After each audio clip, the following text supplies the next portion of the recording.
Ces images datent de 1995, c'est Rémi Villa, un nom que vous connaissez. Il a porté haut les couleurs de notre pays, un véliplanchiste, 4 fois champion du monde, 20 fois champion de la Martinique.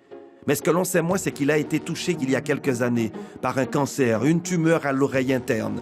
Soigné à l'hôpital Pellegrin à Bordeaux, ses médecins lui expliquent que cette tumeur serait liée à l'utilisation du téléphone portable.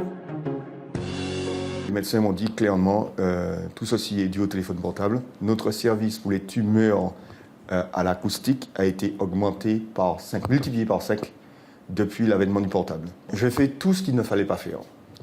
Dormir avec un téléphone à côté de ma tête, à 30 cm de ma tête. Chose à ne jamais faire. Donc il faut éteindre impérativement son téléphone portable quand il est dans une chambre ou le laisser à l'extérieur. Deuxième chose, je téléphonais tout le temps en voiture parce que j'étais agent de fabrique. Donc le seul moment où je pouvais téléphoner, c'était en voiture. Donc j'avais un kit main libre, certes, mais toutes les ondes étaient dans la voiture. Et à Bordeaux, les spécialistes lui ont expliqué comment les ondes magnétiques du portable agissaient sur l'oreille interne. Vous avez dû constater par vous-même que quand vous téléphonez longtemps, votre oreille chauffe. Et bien ça, qu'est-ce que ça fait? Ça simplement cuit votre oreille. Et donc l'oreille interne est extrêmement fragile. Et donc, parce que c'est tout petit organisme, etc. Donc forcément, on l'abîme, on la cuit et on finit par la détruire. Donc le téléphone portable, quand quelqu'un m'appelle, je l'utilise comme ça, microphone allumé, et je parle. Ou bien, loin de la tête, jamais comme ça. Et puis, il y a les conseils aux parents concernant l'utilisation des portables pour les enfants. Le médecin me disait très clairement que le pire va arriver parce qu'aujourd'hui, les parents donnent les téléphones dès l'âge de 10 ans, voire même avant à leurs enfants, et les enfants dorment avec leur téléphone.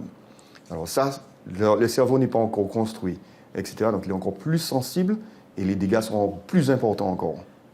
Et pour confirmer les propos de Rémi Villa, ce rapport de l'ANSE, l'Agence nationale de la sécurité sanitaire et de l'alimentation, rendu public la semaine dernière.